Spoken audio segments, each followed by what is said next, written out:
Hello दोस्तों, मैं आपका बहुत बहुत स्वागत करता हूं आपके अपने channel Indian institute of stock market पर। और अगर आप लोगों ने ये वाली वीडियो को विजिट किया है, आपने थंबनेल को क्लिक किया है, इसका मतलब एक चीज बिल्कुल क्लियर है कि आप लोग भी चाहते हैं कि आप लोगों के पास Xiaomi, टेंसेंट, हायर इन सब कंपनी के शेयर्स आपके पोर्टफोलियो में रहें। अब ये कैसे रह सकते हैं, क्या इसकी मेथड है, तो आप लोगों को पता है कि आप लोग जब चैनल को विजिट कर रहे हैं, अगर आपने प्रीवियस 3-4 वीडियो नहीं देखी तो आप उन्हें जाके देखिएगा। मैंने एक ब्रीफ इंट्रोडक्शन दिया ईटीएफ का कि ईटीएफ क्या होते हैं, कैसे उस पर वर्किंग करी जाती है। फिर मैंने आप लोगों को एक मेथड बताई। क्या मेथड बताई? कि अगर आप अपने लिए गोल्ड खरीदना चाहते हैं आने वाले समय में, कि मेरे को धीमा धीमा करके गोल्ड लेना है, गोल्ड की कीमत कंटिन्यूअसली ऊपर बढ़ रही है, अगर मैं गोल्ड के लिए धीमा धीमा करके मेरे अकाउंट में पैसा इकट्ठा करता हूं तो क्या होता है, जब मुझे कोई जरूरत पड़ती है, कोई इमरजेंसी आती है, तो ऐसे केस में जाकर के मैं क्या करता हूं, उस वाले पैसे को इस्तेमाल कर लेता हूं और अपने लिए गोल्ड नहीं परचेस कर पाता। तो उसका क्या सोल्यूशन है? उसमें एक और समस्या आती है। एक समस्या और क्या आती है कि अगर प्राइस ऊपर की तरफ कंटिन्यूअसली बढ़ती चली जा रही है और मैं हर महीने 2-2 हज़ार रुपए इकट्ठा कर रहा हूं। अब मैं देखता हूं, जब मैंने इकट्ठा करना शुरू किया था तब गोल्ड का रेट 52,000 था। जब मैं इकट्ठा करते करते पहुंचा, मेरे पास जब 50-60 हज़ार इकट्ठे हुए तो गोल्ड का रेट 72,000 हो गया। क्या ये इकट्ठा करना किसी काम का रहा? नहीं रहा। तो इसका क्या सोल्यूशन है? तो उसका सोल्यूशन मैंने उस वाली वीडियो में बहुत अच्छे से बताया था कि अगर आप अपने लिए गोल्ड खरीदना चाहते हो भविष्य में जाकर के, कि मैं धीरे धीमा करके पैसे इकट्ठा करूंगा, जैसे मेरे पास सफिशिएंट फंड इकट्ठा हो जाएगा, मैं उससे जाके गोल्ड बीस बेच करके असली में गोल्ड खरीदूंगा। तो क्या इंस्ट्रूमेंट का मैंने आप लोगों के सामने नाम लिया? गोल्ड बीस। ठीक इसी प्रकार से अगर आप लोगों के पास यूएस के 10 दिग्गज स्टॉक का पोर्टफोलियो नहीं है, जैसे कि माइक्रोसॉफ्ट, गूगल, एप्पल, तो ऐसी कंपनी में आप जाके कैसे इन्वेस्टमेंट करेंगे, तो उसके लिए भी मैंने आप लोगों के लिए स्पेसिफिक ईटीएफ बताया था। अब आज जो है अपन चर्चा करने के लिए आ गए एक और ईटीएफ के बारे में, जिसका नाम है क्या? MAHK tech. अब इसको बहुत कम लोग जानते हैं। मतलब मैं बताऊंगा कि अगर आप मार्केट में जाएंगे और जो लोग ईटीएफ के बारे में भी जानते हैं, उसमें भी वो लोग, अगर मार्केट में 100 लोग ईटीएफ के बारे में जानते हैं तो शायद तक कोई 2 लोग होंगे जो जाके MAHK टेक के बारे में जानते होंगे। MAHK टेक का फुल फॉर्म क्या है? मराया एसेट हांगकांग टेक ईटीएफ। बस खत्म, इतना सा इसका फुल फॉर्म है। अब इसमें फायदा क्या है? इसमें फायदा ये है कि ये क्या करता है, ये चाइना के जो टेक कंपनीज है, बड़ी बड़ी टेक कंपनीज, 25-30 जो टेक कंपनीज है, उसमें इन्वेस्टमेंट करता है। अब कैसे पता चलेगा हमें कि क्या इन्वेस्टमेंट करता है, कैसे इन्वेस्टमेंट करता है? तो मैंने ऑलरेडी कुछ कंपनी के नाम आप लोगों को बताएं। अब इसके अलावा और भी बहुत सारी कंपनी है कि जिसमें ये इन्वेस्टमेंट करता है, पर मैंने वो कंपनी का नाम लिया जैसे अपन बात करते हैं कि कौन कौन सी कंपनी है। लिनोवो आप लोग जानते हैं, लिनोवो क्या करता है? अपने टीवी बनाता है या इसके अलावा मोबाइल बनाता है। अगर आप बात करोगे टेंसेंट की, तो टेंसेंट का आपको पता ही कि जो पबजी का गेम है वो किसके द्वारा बनाया गया है? टेंसेंट के द्वारा बनाया गया है। अगर आप इसके आगे बात करोगे, हायर के टीवी आते हैं। Xiaomi का मोबाइल ऐसा बहुत ही रेयर केस में होगा कि कोई नहीं जानता है कि Xiaomi के मोबाइल हैं। और अगर आप लोग Xiaomi के मोबाइल खरीदने से नहीं डरते हैं, इसका मतलब एक चीज बिल्कुल क्लियर है कि वहां पे आपको टेक्नोलॉजी पे भरोसा है, अच्छी चीज बहुत सस्ती कीमत पे मिल रही है। इसका मतलब एक चीज बिल्कुल क्लियर है यहां से कि अगर हम जाकर के इसमें अपनी कुछ स्ट्रेटेजी बनाते हैं इन्वेस्टमेंट की, और भविष्य में जो चाइना की स्थिति, अगर यहां से चाइना की स्थिति थोड़ी और इंप्रूव होती है, तो क्या यहां पर हमें पैसे बनाने की अपॉर्चुनिटी बनती है? इसको आज हम ट्रैक करने वाले हैं। अभी हाल फिलहाल के लिए मैं एक चीज बता देता हूं आपको।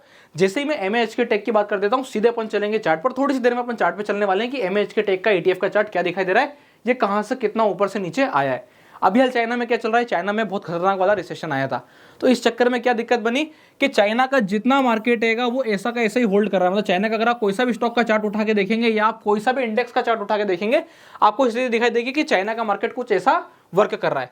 कहां से गिरा? ये जो है उसके टॉप है और ये जो है उसके बॉटम है। बॉटम पे अभी हाल की करंट सिचुएशन क्या है कि करंट सिचुएशन में अभी हाल चाइना की स्थिति कुछ ऐसी है कि चाइना अभी हाल इस वाली जगह पर कुछ होल्ड कर रहा है। तो ऐसे में क्या यहाँ पर कुछ बड़ी अपॉर्चुनिटी बन सकती है? क्या हमें यहाँ से फिर से ये वाले टॉप अचीव करने का मौका मिल सकता है? अगर प्राइस वापस से यहाँ तक आती है तो मेरे पास क्या परसेंटेज ऑफ रिटर्न बनेगा? पहली चीज।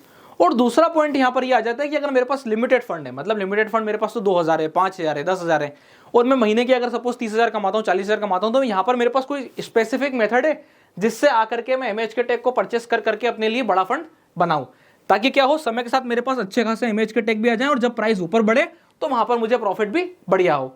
तो ऐसे केस को समझने के लिए अपन सीधा चलेंगे यहाँ पे ट्रेडिंग व्यू के चार्ट पर, जिसपे मैं आप लोगों को MAHK टेक का चार्ट लगा के बताऊंगा। फिर अपन ये भी डिस्कस करेंगे कि मैंने खुद पर्सनली MAHK टेक को कहां पर खरीदा था, क्या उसकी सिचुएशन रही, और आगे के लिए MAHK टेक में क्या सिचुएशन बनती है। तो ये जो है वो अपन आ चुके हैं MAHK टेक के चार्ट के ऊपर। अगर आप लोगों ने प्रीवियस वाली वीडियो देखी है तो मैंने उसमें भी आप लोगों को बहुत अच्छे से बताया था कि जब मार्केट यहां से ऊपर से नीचे की तरफ गिर रहा था तो इस वाले जोन में हमने एक्यूमुलेशन करना शुरू किया था। हमारी जो भी एक्यूमुलेशन थी वो इस वाले जोन की थी। अब कंडीशन क्या बनती थी? हमारा रूल बिल्कुल सेट है। अगर आप इन्वेस्टमेंट करने के लिए पैसा डालते हो, इसका मतलब हम हमेशा रेड कैंडल पर ही पैसा डालते हैं। और रेड कैंडल कब होगा? जब यहाँ पे मुझे परसेंटेज माइनस दिखाई देगा। उस परसेंटेज माइनस के हिसाब से मैंने सबको क्या बोला है कि आप अपनी कैपेसिटी तय करो कि आपकी कैपेसिटी कितनी है। अगर आपकी कैपेसिटी कि आप रोज 500 रुपए डाल सकते हो, तो उसके हिसाब से आपको देखना है कि 500 रुपए डालना है मुझे रोज, और एक एवरेज स्टॉक कितना ऊपर या कितना नीचे होता है मुझे वो देखना पड़ेगा। कैसे देखूंगा ये भी मैं आपको बताता हूं। मैं यहाँ पे क्या करूंगा, इसे कर्सर रख के देखूंगा। अब कर्सर से मुझे पता चलेगा कि मेरे को एवरेज देखना है, पिछले 50-60 दिन का एवरेज क्या आ रहा है। 0.5% से डाउन है, 0.64% से डाउन है, 0.5% से डाउन है, 2.5% से डाउन है। कहां पर दिखाई देगा? इस वाली जगह पे आपको दिखाई देगा कि स्पेसिफिक डे पर एक पर्टिकुलर ईटीएफ या कोई सा भी स्टॉक कितना माइनस कितना प्लस है वो आपको यहां पे दिख जाएगा। तो उसके हिसाब से मैं एक अंदाजा लगा रहा हूं रफली कि वो कितना गिरता है, 0.5। कितना गिरता है? 1.27। ठीक है, थोड़ा इधर तरफ आ जाते हैं। जब छोटे छोटे कैंडल बना रहा था, क्या कंडीशन है? बिल्कुल जीरो रहा। अगले दिन कितना क्या गिरा? अगले दिन का अगर मैं चेक करूं कितना गिरा, 0.5। मतलब एक चीज बिल्कुल क्लियर हो गई है कि 0.5% गिरना इसका एवरेज गिरना आएगा। इसका मतलब अगर मैं ये तय कर लूं कि प्राइस 0.1% से गिरेगी तो मेरे को यहां पे 100 रुपए डालने, तो मैं 500 रुपए इजीली डाल पाऊंगा। अब देखिए 500 रुपए में कितनी बार डाल पाऊंगा। अगर मैं यहां से इन्वेस्टमेंट कर रहा होता, जब जब प्राइस 0.1 से गिरती मैं 100 रुपए डालता। अब 100 रुपए डालना क्या पॉसिबल है? देखिए रेट कितना है, 12 रुपए का 13 रुपए का रेट है। अगर 12-13 रुपए का रेट है तो 100 रुपए डालना बिल्कुल पॉसिबल है। आप हर बार कभी 5 शेयर खरीद रहोगे, कभी 10 शेयर खरीद रहोगे, कभी 8 शेयर खरीद रहोगे, कभी आपको जो है पूरे 500 रुपए डालने का मौका भी मिलेगा। भाई जब वो 0.5% से गिरेगा तो आपको पूरे 500 रुपए डालने का मौका भी मिलेगा। मतलब किस टाइम पर आपके पास क्या होगा, 50 शेयर भी आएंगे, 30 शेयर भी आएंगे, ऐसी कंडीशन बनेगी। इस वाले केस में क्या हुआ, जब ये लगा 3-4 दिन तक गिरा तो क्या कंडीशन बनी, ये भी आप चेक कर सकते हो कि जब यहां पर वो गिरा था तो क्या कंडीशन बनी थी। यहां पे गिरा था वो 1% से, 1% गिरा मतलब 1000 रुपए इनपुट हो गए। फिर उसके पहले कितना गिरा, उसके पहले 1.45% गिरा। मतलब यहां पे तो लगभग 1500 रुपए के आसपास में इनपुट कर सकता था। तो ऐसे में अपने पास काफी सारा फंड इकट्ठा हो जा रहा है जिसको अपन समय के साथ धीमा धीमा करके लगा सकते हैं। तो ये तो थी वन ऑफ द मेथड जिसमें कि आप लोगों के पास जैसे जैसे पैसा आते जाएगा आप लोग उसको अकाउंट में रख के बैठते हो और धीमा धीमा जब वो नीचे आते जाता है हम धीमा धीमा खरीदते चले जाते हैं। ये था पहला तरीका। अब इसके अलावा और क्या तरीका है? इसके अलावा ये तरीका है, क्योंकि हम यहां से इसमें बड़ा ब्रेकआउट देखते हैं, बड़ा ब्रेकआउट कहां तक देखते हैं और क्या सिचुएशन बनती है उसको मैं कैसे एनालिसिस कर पा रहा हूं, उसके लिए आपको एक बार थोड़ा सा पीछे चल के देखना पड़ेगा। अब इसके लिए मैंने क्या किया है, एमएच के टेक के चार्ट को थोड़ा सा श्रिंक कर दिया है। श्रिंक करने पर आपको एक कंडीशन दिखाई देगी कि ये कहां से इसकी लिस्टिंग हुई है। इसके लिस्टिंग का जो रेट आ रहा है वो कितना आ रहा है, लगभग 20 रुपए के आसपास का इसका रेट आ रहा है। अगर इसका रेट 20 रुपए का और अभी हाल 14 रुपए के आसपास चल रहा है, मतलब काफी पोटेंशियल है। क्योंकि हमें क्या दिखाई दे रहा है, हमें दिखाई दे रहा है कि चाइना अगर वापस से मूव करेगा तो पूरा मूव ना करा तो भी 16 से 18 की रेंज में एक बार जाकर रुकेगा। कैसे पता है? इसका प्रीवियस डाटा बोलता है प्राइस नीचे आई ऊपर गई 16 से 18 के बीच में रुकेगी, फिर नीचे आई ऊपर गई, कहां से रुकेगी 16 से 18, फिर नीचे आई ऊपर गई 16 से 18, फिर नीचे आई अब ऊपर जा रही है। तो कहां तक जाना चाहिए? 16 से 18 के बीच में जाना चाहिए। और अगर बड़ा मूव आ गया, थोड़ी सी चाइना की कंडीशन सुधर गई, जिस हिसाब से वो गोल्ड परचेस कर रहे हैं, कंडीशन समझ में आती है कि हाँ यहाँ से अब की बार वो अपनी इकोनॉमी को इंप्रूव करके निकाल ले जाएंगे। तो ऐसे में कंडीशन क्या बनेगी कि प्राइस शायद तक 18 के ऊपर निकल जाए और ऐसे में अपने को उसका फायदा उठाना है। तो फायदा उठाने के लिए तरीका क्या आ जाएगा, इसको अपन सबसे पहले फिर से नॉर्मल कर देते हैं। तो ऐसे में जो अपने पास सबसे बेटर तरीका आ जाएगा वो क्या आ जाएगा कि जब यहाँ पे प्राइस मुझे अपॉर्चुनिटी देगी, जो अपनी स्विंग ट्रेडिंग वाली मेथड है। अगर आप लोगों ने मेरी स्विंग ट्रेडिंग वाली वीडियो देखी है तो आप उसके थ्रू भी इस वाले स्टॉक में, इस वाले ईटीएफ में जा सकते हो। कैसे जा सकते हो? कंडीशन क्या बनी है, ईटीएफ ने अच्छा खासा मूव किया है। अच्छा खासा मूव करने के बाद अब इस जगह पे ये क्या कर रहा है, इस जगह पे ये कर रहा है अच्छा खासा कंसोलिडेशन। कौन सा पैटर्न बना रहा है? ट्रायंगल पैटर्न बना रहा है। अब यहां से दो प्रकार से एंट्री आएगी, या तो ट्रायंगल पैटर्न नीचे की तरफ ब्रेकडाउन होगा, और नीचे की तरफ ब्रेकडाउन होगा मतलब मैं अपना कौन सा वाला नियम लगा सकता हूं, नीचे आंदो मैं खरीदते जा रहा हूं। आप अपनी बाइंग को तेज कर दें। तेज करने से मतलब क्या है, 0.5 पर आप जो 500 रुपए डाल रहे थे इसकी जगह पे आप क्या कर सकते हैं, आपको बड़ा पैसा लगाना तो 0.5 की जगह पे आप 5000 रुपए डाल सकते हैं। तो ऐसे में क्या होगा, अगर वो 3-4 दिन लगत गिरेगा आपके 15-20 हजार 25 हजार रुपए का इनपुट हो जाएगा। प्राइस नीचे आती जाएगी, आपकी एवरेजिंग होती जाएगी। मेरी कोशिश भी यही है, मैं खुद भी चाहता हूं पर्सनली कि एक बार 13.5 से 13 रुपए की जो है इसकी रेंज इसको टेस्ट करने जरूर आए, क्योंकि यहाँ पे काफी बल्क बाइंग हुई होगी। जब इस वाली जगह पे प्राइस होल्ड कर रही है काफी समय से तो ये इंडिकेट कर रही है कि यहाँ पे काफी सारी बाइंग हुई है, जिस बाइंग को एक बार वो माल छुड़वाने के लिए क्या होता है कि जब भी किसी ईटीएफ को, किसी स्टॉक को बड़ा मूव करना है तो वो एक बार ये चाहेगा कि आप लोगों ने माल छोड़ो।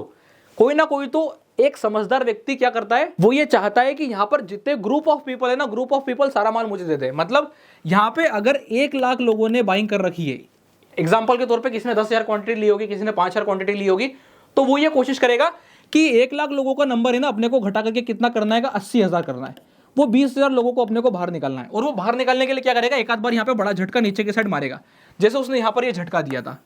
तो ऐसे आपको बड़े बड़े झटके मिलेंगे। जब काफी समय तक ये मूव नहीं होगा तो कुछ ना कुछ कोई बड़ा प्लेयर अपनी क्वांटिटी को खाली करेगा, कोई छोटे छोटे लोगों ने अपनी क्वांटिटी को खाली करेंगे। ऐसे में क्या कंडीशन निकलेगी कि पहली चीज तो जितने होल्ड करने वाले लोग हैं वो कम होंगे, और दूसरा यहाँ पे हमको प्राइस नीचे आती दिखेगी।